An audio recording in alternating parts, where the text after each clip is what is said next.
तो जो first law है वो किस पे डिपेंड करता है? कंजर्वेशन ऑफ एनर्जी प्रिंसिपल पे। तो लिखो अपनी कॉपी में, first law of thermodynamics depends on conservation of energy principal. लिख लो एक बार इसको। ठीक है, अब फर्स्ट लॉ है क्या, तो वो पढ़ने से पहले पहले मैं तुम्हें ना एक टॉपिक पढ़ाऊंगा, इंटरनल एनर्जी। तो पहले उस टॉपिक को पूरा समझना, उसके एक आध न्यूमेरिकल करेंगे, फिर अपन फर्स्ट लॉ पे आएंगे। तो टॉपिक लिखो अपनी कॉपी में, इंटरनल एनर्जी। टॉपिक लिखो अपनी कॉपी में, इंटरनल एनर्जी। तो अब इंटरनल एनर्जी होता क्या है? देखो, तुम समझना कि इंटरनल एनर्जी क्या होता है। सपोज करो कि ये आपके पास कोई कंटेनर है, मान लो ये कंटेनर बंद है, और इस कंटेनर के अंदर बहुत सारे एटम्स और मॉलिक्यूल्स हैं। अब खुद मुझे बताओ, इन एटम्स की, हर एटम के पास काइनेटिक एनर्जी होगी, पोटेंशियल एनर्जी होगी। इसके पास भी काइनेटिक होगी, पोटेंशियल होगी। इसके पास भी काइनेटिक होगी, पोटेंशियल होगी। इसके पास भी काइनेटिक होगी, पोटेंशियल होगी। तो सब एटम के पास, मतलब हर एटम की अपनी खुद की काइनेटिक भी होगी, हर एटम की खुद की पोटेंशियल भी होगी। तो इंटरनल एनर्जी होता क्या है? तो लिखो अपनी कॉपी में, sum of kinetic energy and potential energy of all the atoms or molecules, of all the atoms or molecules in a system। लिख लो अपनी कॉपी में। तो कोई तुम्हें पूछे कि यार इंटरनल एनर्जी क्या होता है, तो आपको बोलना है कि यार हर सिस्टम के अंदर एटम्स मॉलिक्यूल्स होते हैं, हर एटम की काइनेटिक भी होती है, पोटेंशियल भी होती है। मतलब हर एटम की अपनी काइनेटिक एनर्जी भी होती है, पोटेंशियल भी होती है। तो इंटरनल एनर्जी है क्या? Sum of kinetic energy and potential energy of all the atoms or molecules in a system. तो वो होती है आपकी इंटरनल एनर्जी। जैसे मान लो मैं तुम्हें पूछूं कि एक सिस्टम है जिसमें 3 एटम है। ठीक है, एक सिस्टम है, उसमें आपके पास कितने एटम है? एक सिस्टम है, उसमें 3 एटम है। मान लो इस एटम की काइनेटिक एनर्जी 200 जूल है और पोटेंशियल 300 जूल है। मान लो इस एटम की काइनेटिक 300 जूल है, पोटेंशियल 400 जूल है। मान लो इसकी काइनेटिक एनर्जी 100 जूल है और पोटेंशियल 550 जूल है। तो मैं तुम्हें पूछूं कि बताओ इस सिस्टम की इंटरनल एनर्जी क्या होगी? तो देखो, वापस सुनना, इंटरनल एनर्जी का मतलब है कि एक सिस्टम में जितने भी एटम्स या मॉलिक्यूल्स हैं, उन सब की काइनेटिक और पोटेंशियल कितनी है, सबका सम। तो इस सिस्टम की इंटरनल एनर्जी कितनी हो जाएगी? 200 plus 300 plus 100 plus 50 plus 300 plus 400। तो वो होता है आपका इंटरनल एनर्जी। तो लिख लो अपनी कॉपी में। तो अगर तुम्हारे एग्जाम में क्वेश्चन आ जाए कि what do you mean by internal energy, तो इंटरनल एनर्जी बेसिकली क्या होता है? Sum of kinetic energy and potential energy of all the atoms or molecules in a system. तो एक सिस्टम में जितने भी एटम मॉलिक्यूल है, उनकी काइनेटिक और पोटेंशियल का सम क्या होता है? ये देखो मैंने एनिमेशन भी लगा रखा है। पोटेंशियल प्लस काइनेटिक क्या बन जाता है? आपका इंटरनल एनर्जी। कोई डाउट है इस टॉपिक में तो पूछ सकते हो, कोई भी डाउट है तो आप पूछ सकते हो। ओके, कोई डाउट नहीं है।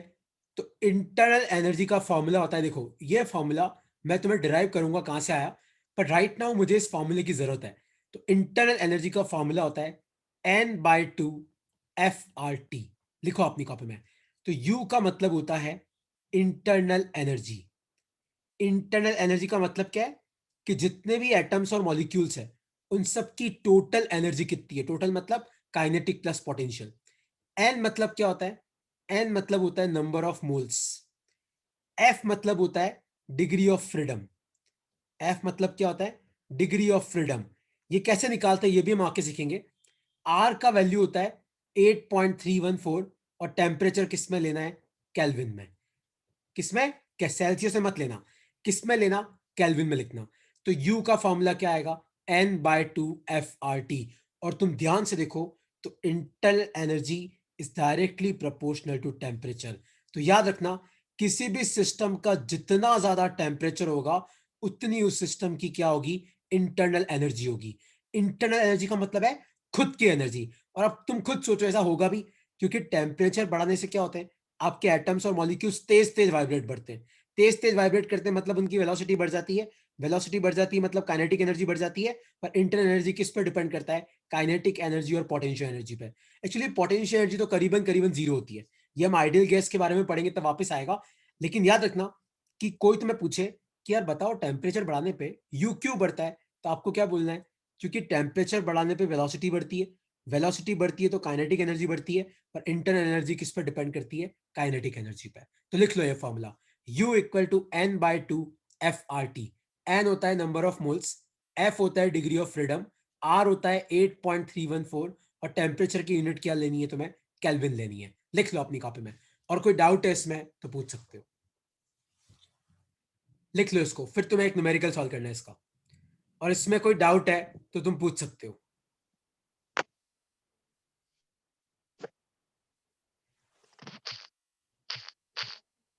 कोई भी डाउट है तो पूछो। वंश एफ होता है डिग्री ऑफ फ्रीडम, एफ होता है डिग्री ऑफ फ्रीडम। मैं डिग्री ऑफ फ्रीडम निकालना तुम्हें सिखा रहा हूं। एन होता है नंबर ऑफ मोल, टू तो टू होता है, एफ होता है डिग्री ऑफ फ्रीडम, आर होता है तुम्हारा 8.314, टेम्परेचर होता है तुम्हारा केल्विन में लेना है। तो एफ निकालते कैसे, देखो एफ का जो फॉर्मूला होता है वो होता है 3n-r। मैं इस फॉर्मूले में वापस आऊंगा एक दो क्लास के बाद, लेकिन एक बार क्या है, यू निकालने के लिए 3n-r। एन का मतलब क्या है? एन का मतलब है नंबर ऑफ एटम्स, आर का मतलब है नंबर ऑफ बॉन्ड्स। आर का मतलब क्या है? कितने बॉन्ड है। एन का मतलब है नंबर ऑफ एटम। जिसे मैं तुम्हें पूछूं कि बताओ हीलियम का डिग्री ऑफ फ्रीडम कितना होगा, तो देखो हीलियम, आपको आपको खुद को पता है हीलियम अकेला एटम होता है, हीलियम अकेला होता है, तो 3, नंबर ऑफ एटम कितना है 1, और हीलियम अकेला होता है, कोई बॉन्डिंग तो है नहीं, हीलियम अकेला एग्जिस्ट करता है, तो आर कितना हो जाएगा 0। तो हीलियम का कितना आ गया 3, तो हीलियम का कितना आ गया तुम्हारा 3 आ गया। उसी तरीके से मैं पूछूं बताओ O2 में कितना होगा, तो O डबल बॉन्ड O होता है, तो F पुट करो 3n-r, तो 3 इंटू एन का मतलब है कितने एटम से 2, तो 3 इंटू 2। रिलेशन का मतलब है कितना रिलेशन है 1, ये डबल बॉन्ड है तो 2 मत लिख देना, अपने को खाली इससे मतलब है कितने बॉन्ड है, तो कितना बॉन्ड है आपका, एक डबल बॉन्ड है एक, तो रिलेशन 1, तो इसका कितना आ गया 5 आ गया। तो ये लिख लो। तो एक बार के लिए मैं तुम्हें समझा रहा हूं कि एफ कैसे निकालते हैं, अपन एफ पे वापस आएंगे थोड़े दिनों बाद, 2-3 क्लास बाद। तो लिख लो अपनी कॉपी में इसको, लिख लो। तो हीलियम मतलब क्या हो गया, हीलियम मतलब आपका मोनो एटॉमिक है, मोनो एटॉमिक का मतलब है हीलियम मतलब एक एटम। जैसे O2 है, तो O2 क्या हो जाएगा आपका डाई एटॉमिक, क्योंकि इसमें 2 एटम है। तो तुम ऐसे भी याद रख लेना, मोनो एटॉमिक का 3, डाई एटॉमिक का कितना होगा 5। ठीक है। तो जैसे तुम लोग मुझे इसका निकाल के बताओ, देखो तो तुम्हें कितना समझ में आया। मुझे O3 का डिग्री ऑफ फ्रीडम निकाल के बताओ। ओजोन, तो ओजोन कैसा होता है इस तरीके से, बताओ मुझे कितना होगा इसका एफ, चेक करो, लगाओ दिमाग, कितना होगा। एफ का फॉर्मूला होता है 3n-r। चेक करो कितने डिग्री ऑफ फ्रीडम हो गए इसमें O3 में।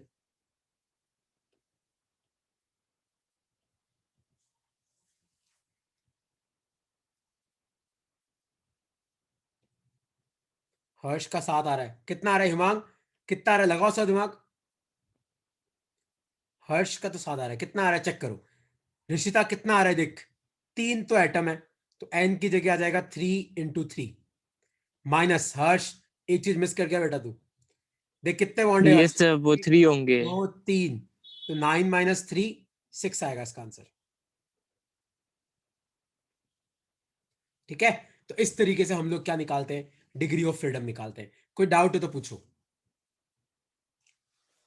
ओके, कोई डाउट नहीं है, तो अब आप मुझे क्वेश्चन का सॉल्यूशन करके बताओ।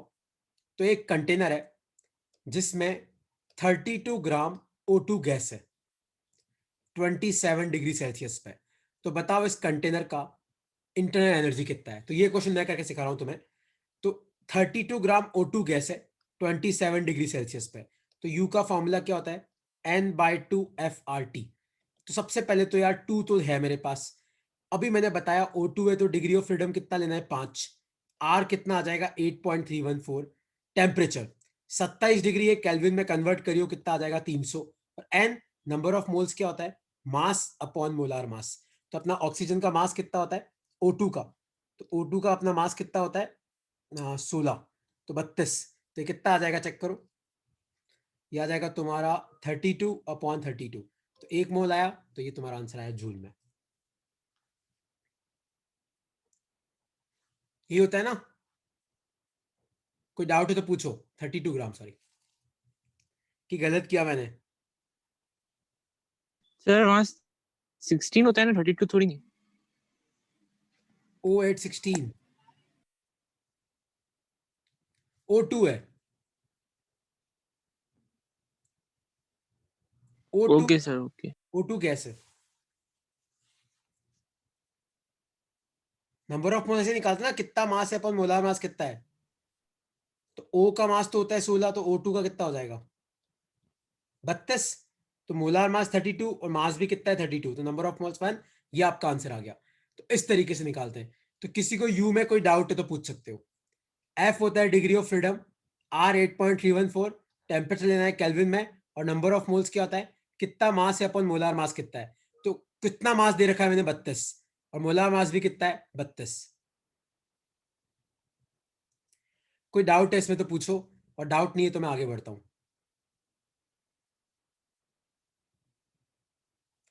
ओके, कोई डाउट नहीं है। तो अब हम लोग आते हैं फर्स्ट लॉ ऑफ थर्मोडायनेमिक्स पे। तो टॉपिक लिखो अपनी कॉपी में, फर्स्ट लॉ ऑफ थर्मोडायनेमिक्स। देखो, अब तुम एक चीज समझना कि कोई भी कंटेनर होता है ना, इस कंटेनर के अंदर की जो टोटल एनर्जी होती है इसको हम बोलते हैं यू। तो किसी भी कंटेनर के अंदर जो टोटल एनर्जी होती है उसको हम बोलते हैं यू।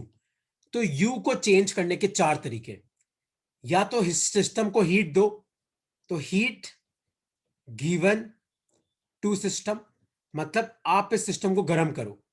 या फिर एक और तरीका क्या है, सिस्टम से heat low, heat given by system, है ना।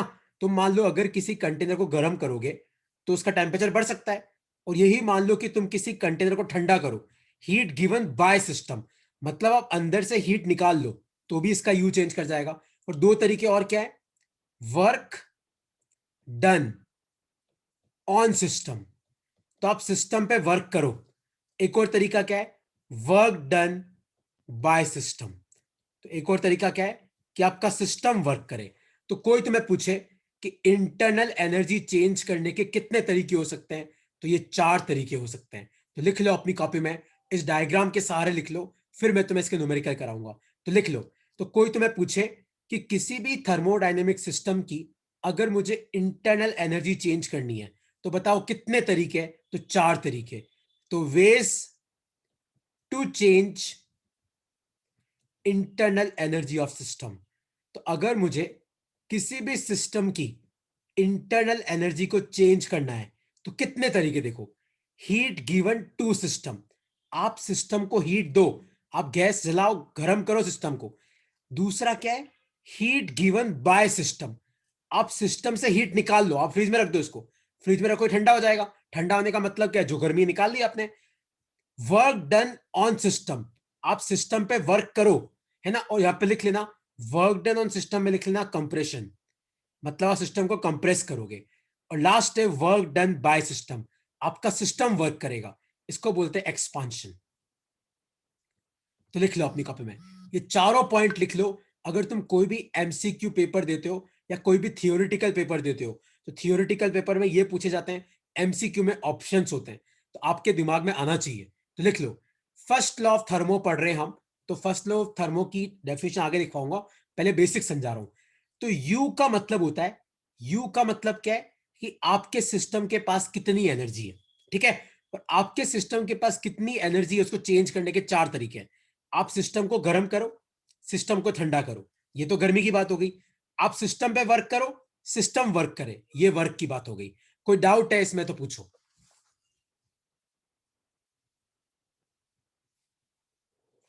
कोई भी डाउट है इसमें तो पूछो, ठीक है।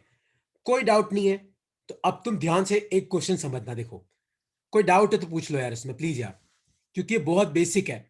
अगर यही तुम्हें समझ में नहीं आएगा तो आगे तुम्हें वैसे ही समझ में नहीं आएगा। कोई डाउट है तो पूछ लो, ठीक है। कोई डाउट नहीं है तो अब देखो इन क्वेश्चन को समझते कैसे। तो सपोज करो कि जो इंटरनल एनर्जी है, मान लो कि वो आपका वॉलेट है, जो इंटरनल एनर्जी है वो आपका वॉलेट है। इंटरनल एनर्जी क्या है, वो आपका वॉलेट है ना। तो मान लो कि आपके पर्स में जितने पैसे हैं वो इंटरनल एनर्जी है। अब मान लो मैं तुम्हें पूछूं कि मैंने सिस्टम पे, मतलब मैंने हीट दी सिस्टम को, कितनी हीट दी? 200 जूल, है ना, मतलब मैंने सिस्टम को गर्म किया।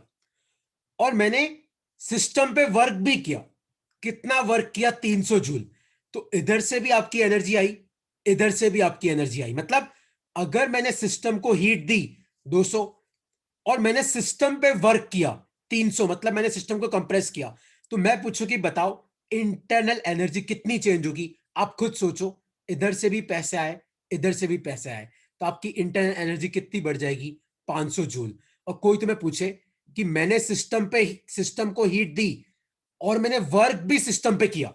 सिस्टम पे वर्क करने का मतलब है सिस्टम को कंप्रेस करना, वॉल्यूम घटाना, और आपने सिस्टम को हीट दी, तो सिस्टम को इधर से भी हीट मिली, मतलब इधर से भी एनर्जी मिली, इधर से भी मिली, तो सिस्टम की इंटरनल एनर्जी कितनी बढ़ जाएगी? 500 जूल। और इंटरनल एनर्जी बढ़ी मतलब टेम्परेचर भी क्या हुआ? बढ़ा, क्योंकि U directly proportional to T होता है ना। अब आप मुझे एक क्वेश्चन का आंसर तुम करना। सपोज करो कि ये आपका सिस्टम है और मान लो इसमें अभी एनर्जी है 700 जूल, जो इंटरनल एनर्जी है।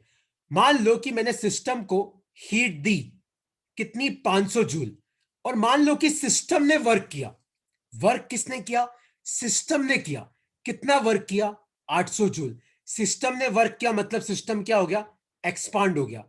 तो आपको बताना है कि इस सिस्टम का टेम्परेचर बढ़ेगा कि टेम्परेचर घटेगा। लगाओ दिमाग, सोचो, सोचो क्या आएगा इसका आंसर, लगाओ दिमाग। सिस्टम के अंदर 700 जूल था, मैंने हीट दी 500 जूल, पर वर्क सिस्टम ने किया, मतलब सिस्टम एक्सपांड कर गया। तो मैंने हीट दी 500 पर सिस्टम ने वर्क किया 800। तो आपको बताना है कि सिस्टम का टेम्परेचर बढ़ेगा कि सिस्टम का टेम्परेचर घटेगा। और आपको यह भी बताना है कि फाइनल इंटरनल एनर्जी कितनी होगी। लगाओ दिमाग, क्या आएगा इसका आंसर? डिक्रीज होगी, डिक्रीज होगी। करेक्ट निगल, कितने डिक्रीज होगी? और टेम्परेचर इंक्रीज होगा कि डिक्रीज होगा? देखो, आपके पर्स में 700 रुपए थे, आपको 500 मिले, मिले ना, आपने 800 खर्च कर दिया, -800। तो 700 और 500 1200, और 12 में 80 में से 800 गए तो कितने बचे? 400। तो पहले 700 थी, बाद में कितनी होगी? 400। तो आपका टेम्परेचर घटा और फाइनल इंटरनल एनर्जी कितनी हो गई? 400 जूल। कोई डाउट है तो आप पूछो, कोई भी डाउट है तो पूछो। तो ये आपका फर्स्ट लॉ ऑफ थर्मोडायनेमिक्स है। तो फर्स्ट लॉ बेसिकली किसके बीच का रिलेशन है? हीट का, इंटरनल एनर्जी का और वर्क का, है ना। कोई डाउट है इसमें तो पूछो। हिमांग, आशीष, हर्ष, कोई भी डाउट है? प्रवीर तो पूछो यार, सर पूछो। सर टेम्परेचर कम क्यों हुआ, मतलब उसका रीजन एक्सप्लेनेबल? एक सिस्टम के पास इंटरनल एनर्जी थी 700 जूल, हर्ष। फिर मैंने सिस्टम को 500 जूल की हीट दी, ठीक है। तो अब सिस्टम के पास कितनी हो गई? 1200। लेकिन सिस्टम ने क्या किया? 800 जूल का वर्क किया, मतलब तेरा सिस्टम एक्सपांड हुआ। तो आप खुद सोचो, अगर कोई चीज एक्सपांड होती है तो वो खुद वर्क करती है। तो 1200 में से 800 वर्क में खर्च हो गए तो कितना बचा? 400। तो पहले सिस्टम के पास इंटरनल एनर्जी 700 थी, बाद में 400 हो गई। तो इंटरनल एनर्जी घटी, मतलब टेम्परेचर भी घटा।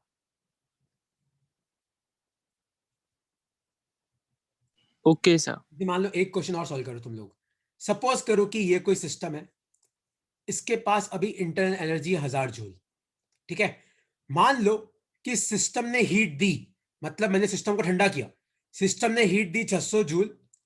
और मान लो कि सिस्टम पे वर्क हुआ, सिस्टम पे वर्क कितना हुआ? 1000 जूल का वर्क हुआ। मतलब सिस्टम पे वर्क हुआ मतलब मैंने सिस्टम को क्या किया? कंप्रेस किया। और सिस्टम ने कितनी हीट दी? 600। तो आपको बताना है कि इसका टेम्परेचर घटेगा कि टेम्परेचर बढ़ेगा कि घटेगा। और दूसरा आपको बताना है कि फाइनल इंटरनल एनर्जी क्या होगी। चेक करो क्या होगा दोनों का आंसर।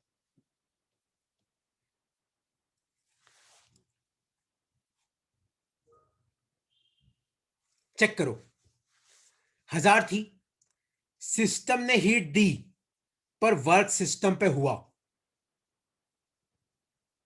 कितना आएगा? लगाओ सब दिमाग। हाँ हर्ष, पूछ, क्या डाउट है बेटा? Temperature increase. टेम्परेचर इंक्रीज होगा और फाइनल इंटरनल एनर्जी कितनी हो जाएगी? 1400। 1400। 1400। देखो यार, ना ये बेसिक है, मतलब ऐसा एग्जाम में तुम्हें पर्स वर्स लिख के नहीं आना है, बट हाँ आपको कंसेप्ट समझ आना चाहिए। 1000 थी, 600 दी तो -600, 1000 मिली वापस तो +1000, तो 1000 2000 तो कितना हो गया 1400।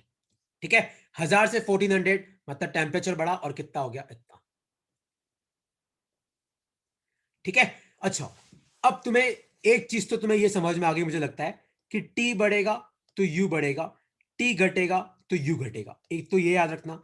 और दूसरा पता है, बार बार एक लाइन बोल रहा हूं कि सिस्टम पे वर्क किया मतलब कंप्रेशन, सिस्टम वर्क करेगा इसका मतलब क्या होगा, एक्सपांशन।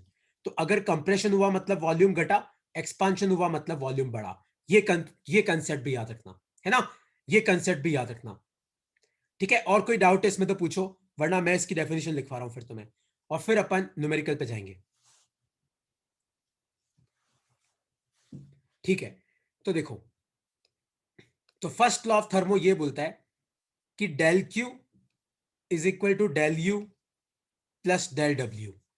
तो डेल क्यू का मतलब होता है हीट, डेल क्यू का मतलब होता है हीट एनर्जी, डेल यू का मतलब होता है चेंज इन इंटरनल एनर्जी।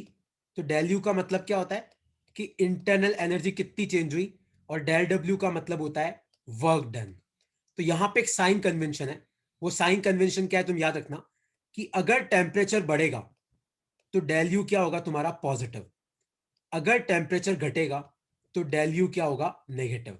एक तो ये कंसेप्ट याद रखना, टेम्परेचर बढ़ा मतलब change in internal energy positive है क्योंकि बढ़ गई, टेम्परेचर घटा मतलब डेल यू क्या है नेगेटिव। एक तो आपको ये कंसेप्ट याद रखना है। दूसरा आपको क्या कंसेप्ट याद रखना है, हीट गिवन टू सिस्टम, अगर आपने हीट सिस्टम को दी तो आपको डेल क्यू को पॉजिटिव लिखना है। अगर हीट गिवन बाय सिस्टम, अगर आपका सिस्टम हीट देता है मतलब आप अंदर से निकाल रहे हो तो डेल क्यू को क्या लिखना, नेगेटिव लिखना। तो heat given to system positive, heat given by system negative, एक ये याद रखना। और तीसरा जो तुम्हें याद रखना है वो है ये, वर्क डन ऑन सिस्टम। तो सिस्टम पे वर्क कर रहे हो, वर्क डन ऑन सिस्टम। तो और एक और होता है work done by system, work done by system. तो वर्क डन बाय सिस्टम का मतलब है कि क्या हुआ, एक्सपांशन हुआ, तो इस वर्क डन को तो आप लोगे पॉजिटिव, और वर्क डन ऑन सिस्टम मतलब कंप्रेशन हुआ तो इस वर्क को आप क्या लोगे, नेगेटिव, है ना। पर वैसे तुम्हें अगर वो कंसेप्ट समझ में आ गया ना जो मैंने तुम्हें पहले पढ़ाया, तो तुम्हें ये सब याद रखने की जरूरत नहीं है। ये सब कब याद रखा जाता है, जो रटते हैं, रटन विद्या वालों के लिए है, वरना वो जो मैंने तुम्हें पढ़ाया ना अभी, वो जो तरीका, उससे सारे आंसर आ जाते हैं, है ना। पर ठीक है यार, लिख लो अपनी कॉपी में। तो ये है आपका फर्स्ट लॉ ऑफ थर्मोडायनेमिक्स। तो फर्स्ट लॉ क्या बोलता है, del Q is equal to del U plus del W. देखो डेल यू तो बहुत आसान है, अगर टेम्परेचर बढ़ेगा तो डेल यू पॉजिटिव, टेम्परेचर घटेगा तो डेल यू नेगेटिव। अगर आप सिस्टम को हीट देते हो तो डेल क्यू पॉजिटिव लेना, अगर सिस्टम से हीट निकालते हो, हीट गिवन बाय सिस्टम निकाल रहे हो तो डेल क्यू नेगेटिव लेना, work done on system negative लेना, work done by system positive लेना। लिख लो अपनी कॉपी में। ठीक है, फिर एक साइन कन्वेंशन का तुम्हें क्वेश्चन कराऊंगा मैं, इसको लिख लो अपनी कॉपी में, लिख लो इसको।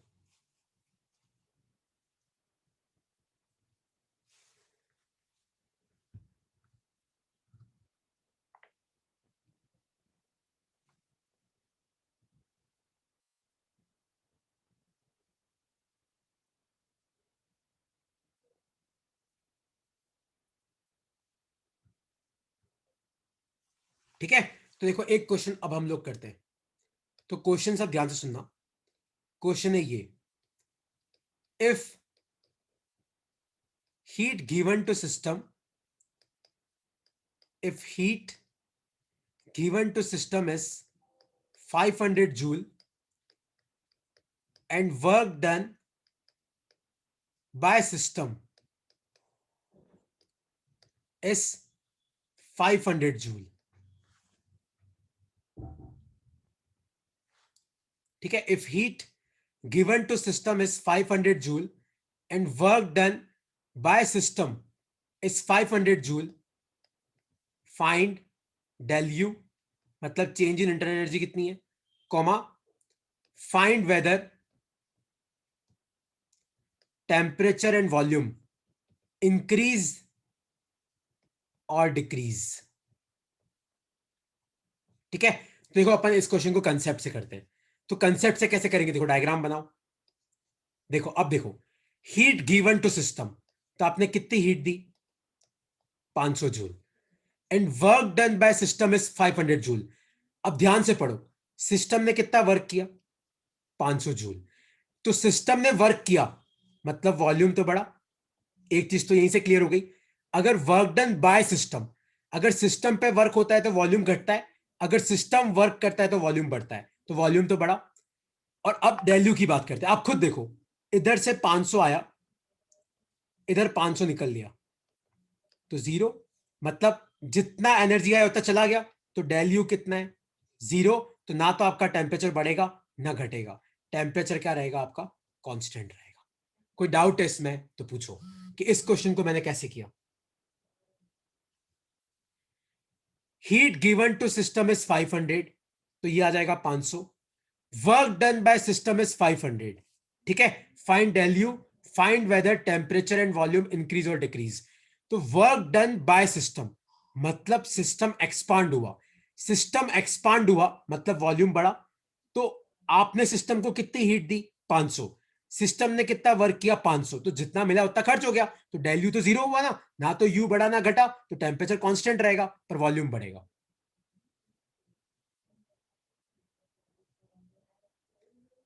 कोई डाउट है इसमें तो पूछो।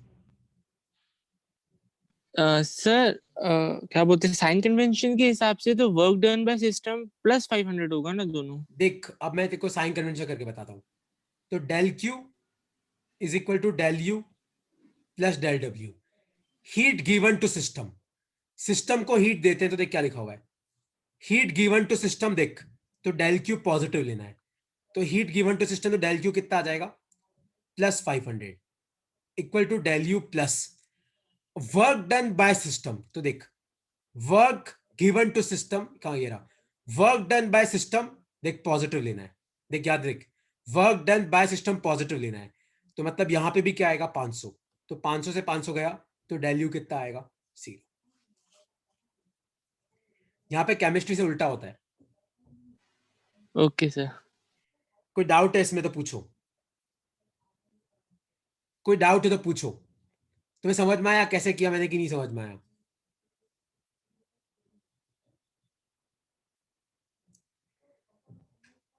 कोई भी डाउट है तो अब तुम क्लियर कर सकते हो। फर्स्ट लॉ ऑफ थर्मोडायनेमिक्स किस पे डिपेंड करता है, first law of thermo depend करता है कंजर्वेशन ऑफ एनर्जी प्रिंसिपल पे, कि जितना एनर्जी आएगा उतना ही जाएगा, है ना, कंजर्वेशन ऑफ एनर्जी पे। यू कैसे निकालते हैं, चेंज कैसे निकालते हैं, एफ कैसे निकालते हैं, साइन कन्वेंशन क्या है, किसी को इसमें कोई डाउट है तो पूछ सकते हो। ओके, कोई डाउट नहीं है तो अब मैं तुम्हें एक रिवीजन करा देता हूं। देखो अब तक मैंने क्या क्या कराया तुम्हें, एक सेकेंड है यार, just give me 1 minute.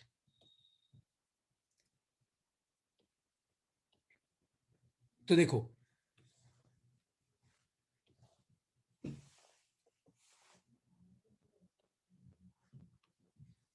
Okay, देखो हम लोगों ने अब तक 4 प्रोसेस पढ़ी, तो जो लास्ट क्लास में नहीं थे उनको भी समझ में आ जाए, कोई हाईफाई चीज नहीं है।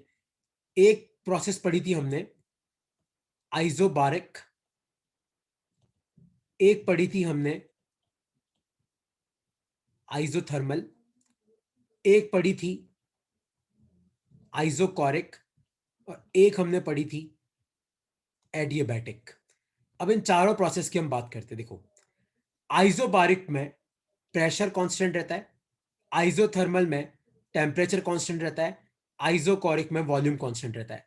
एडियाबैटिक में कुछ कांस्टेंट नहीं रहता, लेकिन एडियाबैटिक की खास बात है कि डेल क्यू 0 होता है, मतलब ना तो सिस्टम में कोई हीट आती है ना सिस्टम से कोई हीट जाती है। तो अब देखो एक एक चीज में लिखता जा रहा हूं, सब ध्यान से समझना। सबसे पहले मैं लिख रहा हूं वर्क डन, वर्क डन। तो आइसोबारिक में वर्क डन क्या होता है, pressure into final volume minus initial volume. Isothermal में वर्क डन कितना होता है, N R T log V2 by V1। Isochoric में वर्क डन क्या होता है, 0। एडियाबैटिक में nRT2 minus nRT1 upon 1 minus gamma. ठीक है, फिर अपन बात करते हैं डेल यू की। किसकी? चेंज इन इंटरनल एनर्जी की, डेल यू की। तो आइसोबारिक में del Q equal to del U plus del W. एक सेकेंड ना, डेल यू का फॉर्मूला तो सब जगह सेम आएगा। कितना आएगा देखो, N by two F R T final minus T initial. क्योंकि इंटरनल एनर्जी का फॉर्मूला क्या था, N by two F R T. तो अगर टेम्परेचर चेंज करेगा तो इंटरनल एनर्जी चेंज करेगी। आइसोथर्मल में डेल यू जीरो होता है। क्यों जीरो होता है? क्योंकि आइसोथर्मल में टेम्परेचर कांस्टेंट है, ना तो यू बढ़ेगा ना यू घटेगा। आइसोकोरिक में भी आप ये फॉर्मूला यूज कर सकते हो, कौन सा? N by two F R T final minus T initial. और एडियाबेटिक में भी आप ये फॉर्मूला यूज कर सकते हो, कौन सा? N by two F R T final minus T initial. और डेल क्यू आप निकाल सकते हो। तो आइसोबारिक में डेल क्यू कैसे निकालोगे? Del U plus del W. Isothermal में डेल क्यू किसके बराबर हो जाएगा? डेल डब्ल्यू के। ऐसा क्यों होगा? क्योंकि डेल यू कितना है आपका? जीरो है ना, क्योंकि आइसोथर्मल में टेम्परेचर चेंज करता ही नहीं है। आइसोकोरिक में आपका डेल क्यू किसके बराबर हो जाएगा? डेल यू के। ऐसा क्यों होगा? क्योंकि आइसोकोरिक में आपका वर्क डन कितना है? जीरो। पर एडियाबेटिक में तो आपका डेल क्यू ही कितना है? जीरो। क्योंकि ना तो सिस्टम के अंदर हीट आती है ना सिस्टम से बाहर हीट जाती है। तो ऋषिता, एडियाबेटिक में तेरा डेल क्यू जीरो है, तो डेल यू किसके बराबर हो जाएगा? माइनस डेल डब्ल्यू के। तो अगर मैं तुम्हें पूछूं कि एक एडियाबेटिक प्रोसेस में 200 जूल का वर्क हुआ, तो बताओ इंटरनल एनर्जी भी कितनी चेंज हुई? 200। ठीक है, और ये डेल यू का फॉर्मूला कहां से आया? अब मैं वो तुम्हें समझाता हूं। तो यू का फॉर्मूला क्या था? N by two F R T. तो मान लो पहले सिस्टम का टेम्परेचर था टी आई, तो पहले आपकी इंटरनल एनर्जी कितनी हो जाएगी? N by two F R T I. मान लो बाद में सिस्टम का टेम्परेचर था टी एफ, तो बाद में इंटरनल एनर्जी कितनी हो जाएगी? N by two F R T F. तो मैं पूछूं कि बताओ चेंज इन इंटरनल एनर्जी कितनी है? तो चेंज क्या होगा? U final minus U initial. तो यहाँ पे N by two F R तो कॉन्स्टेंट है, ब्रैकेट में क्या आएगा? T final minus T initial. बस यहां से आया वो फॉर्मूला, यू डेल यू वाला। तो ये चार्ट बहुत इंपॉर्टेंट है। ये चार्ट में सब कुछ है जो कुछ तुम्हें करना है। और देखो, तुम्हें पता है इंडिविजुअली मैं तुम सबके न्यूमेरिकल तुम्हें करा चुका हूं। तुम ये बोल ही नहीं सकते कि मैं तुम्हें न्यूमेरिकल नहीं कराया। हर वर्क का मैंने तुम्हें फॉर्मूला डिराइव करा के सबके न्यूमेरिकल कराया। जिनको नहीं पता है वो लास्ट क्लास की रिकॉर्डिंग देख लेना, सब कुछ है इसमें। डेल यू का न्यूमेरिकल मैं तुम्हें आज करा चुका हूं, पर आज मैंने डेल क्यू के तो तुम्हें न्यूमेरिकल आज बहुत सारे कराए। तो अब कुछ डाउट है तो तुम पूछ सकते हो। ये सब कुछ हमने डिराइव किया है। अब कोई डाउट है तो आप मुझे पूछ सकते हो, प्लीज यार।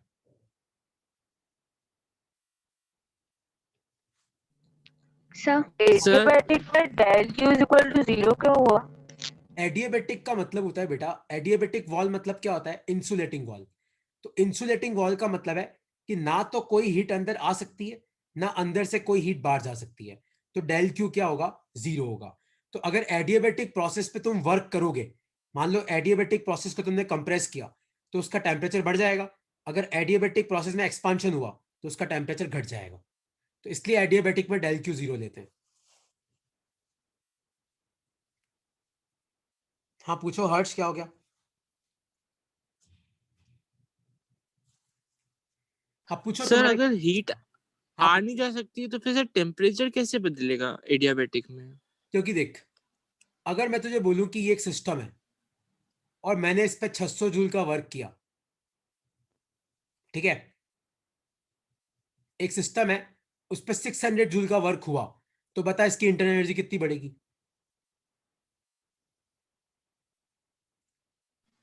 600 600 से। ही बढ़ेगी ना, क्योंकि एडियाबेटिक वॉल का मतलब है इंसुलेटिंग वॉल है। इंसुलेटर क्या होता है? इंसुलेटर वही होता है ना जो ना अंदर की हीट को बाहर जाने देगा, ना बाहर की हीट को अंदर आने देगा। और ऊपर से तूने क्या किया? 600 जूल का वर्क किया। वर्क करने का मतलब क्या है? जैसे मान ली ये तेरा कंटेनर है, ये प्लेट है, तूने इस प्लेट पे वर्क किया, कंप्रेस किया, तो तूने जो वर्क किया वो कहां गया? वो वर्क अंदर जाके इंटरनल एनर्जी बन गया। Okay sir.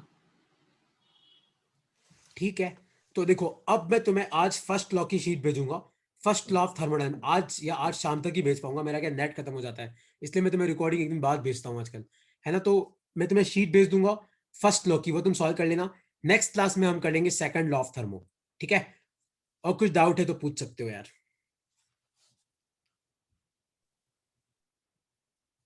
Okay, bye bye, Tata.